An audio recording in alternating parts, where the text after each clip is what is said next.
안녕하세요. 크립토노마드입니다. 하루 사이에 위험자산 시장이 완전 혼전 양상으로 흘러가는 모습들이 확인되고 있습니다. 먼저 뉴욕 증시는 말 그대로 완전 난장판이 됐습니다. 실리콘밸리 뱅크 SVB가 자금 조달 계획을 밝힌 뒤에 불과 14시간 만에 파산한 것으로 전해지면서 금융시장 전반에 악재로 작용하고 있습니다. 은행주들을 중심으로 3대 지수 모두 하락 마감했고 자칫 금융 시스템 전반의 충격으로 번지지 않을까 우려되고 있는 그런 상황입니다. SVB 후폭풍 우려는 점차 커지고 있는 모습입니다. 일단 사이즈 면에서 미국 역사상 두 번째로 큰 파산인데다가 예금 보호가 안 되는 돈이 1,515억 달러, 우리 돈으로 200조 원 규모. 그렇다 보니까 스타트업 줄도산 우려까지 나오고 있습니다. 더 큰 문제는 실리콘밸리 뱅크와 비슷한 은행이 10곳 정도 더 있는 것으로 알려져 있는 건데 혹여라도 줄도산이 현실화된다라면 미국발 금융 시스템 위기가 번질 가능성도 생각해 볼 수 있는 아주 어려운 상황인 것 같습니다. 그래도 미국에서 고용보고서가 발표된 것이 나름 시장의 충격파를 조금이나마 완화시켜주는 역할을 하고 있습니다.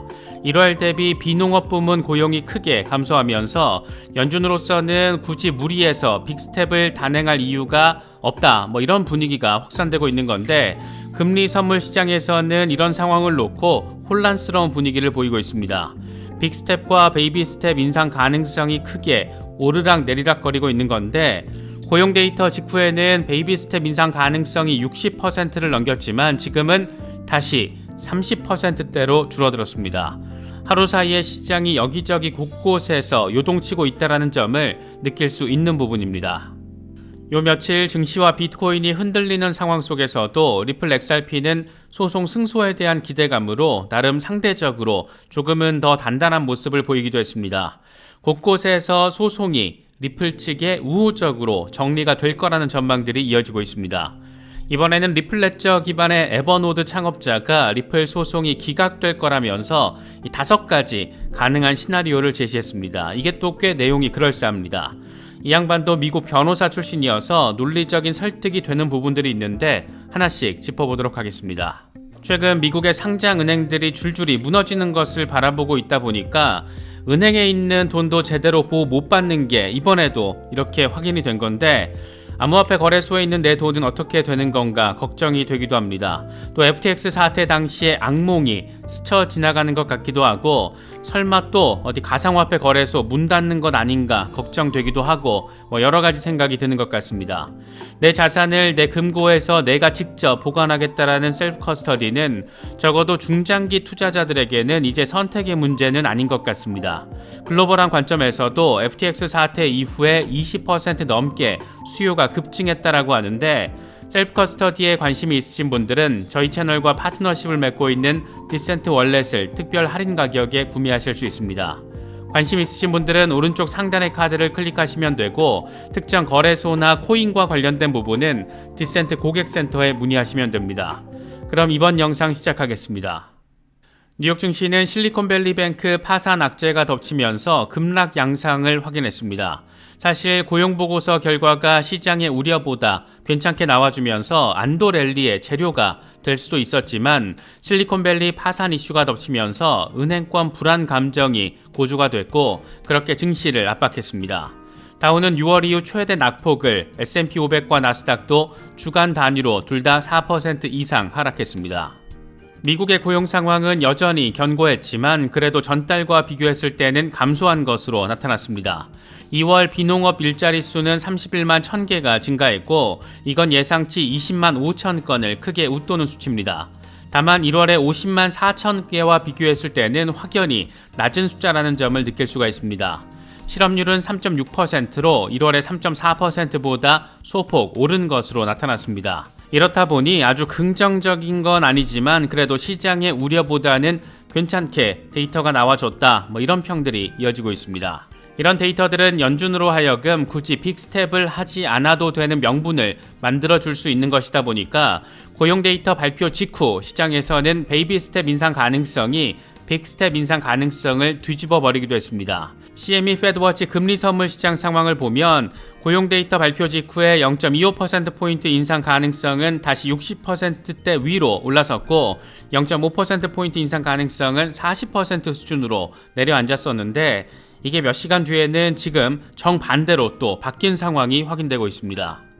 위험자산 시장을 압박하고 있는 것은 단연 실리콘밸리뱅크 파산 소식이었습니다. 총자산 2,090억 달러, 총예금 1,754억 달러, 미국에서 16번째 규모로 평가받는 SVB가 자금 조달 계획을 밝힌 지 불과 14시간 만에 파산을 하면서 시장의 위험 회피 심리를 극대화시켰습니다.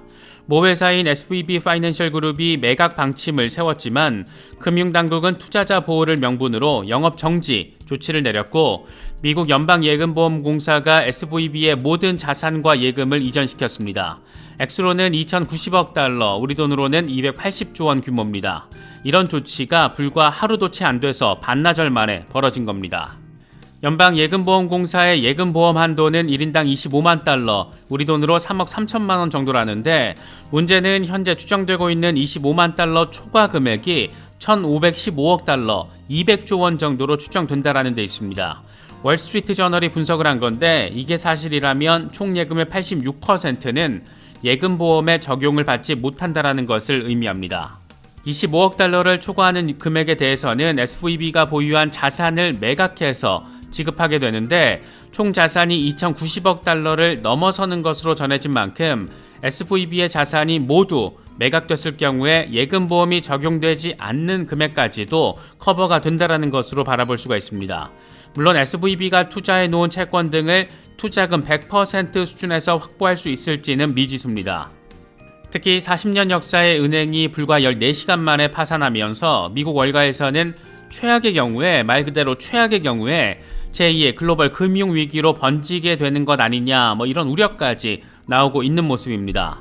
이런 우려는 관련 은행주와 빅테크에 직접적으로 영향을 미쳤습니다.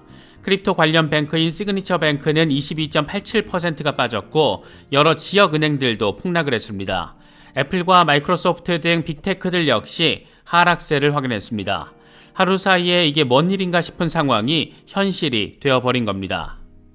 이런 어수선한 공포 분위기 속에서 그래도 비트코인은 2만 달러 위에서 소폭이나마 반등세를 확인해주고 있습니다.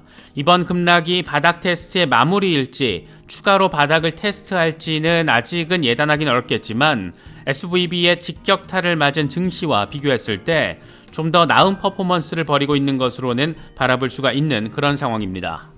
공포 탐욕 지수는 하루 전보다 1포인트 빠진 33을 기록하면서 공포 단계가 이어지고 있습니다. 비트코인 도미넌스는 43% 초반까지 후퇴한 뒤에 횡보하는 상황을 확인해주고 있습니다. 현재 비트코인의 흐름과 관련해서 코인텔레그래프의 기고가 라케시 우페드히에는 지난 며칠 동안의 하락으로 인해서 RSI는 과매도 구간으로 진입했고 이건 단기적으로 매도가 과도하게 진행돼서 회복이 가능할 수 있다는 것을 시사한다라고 설명했습니다. 현재 황소들은 반등을 시도하고 있지만 더 높은 수준에서 저항에 직면할 수 있다. 곰세력은 21,480달러에서 강하게 저항을 할 것이고 이게 먹힐 경우에는 다시 2만 달러 리테스트를 할 수 있다.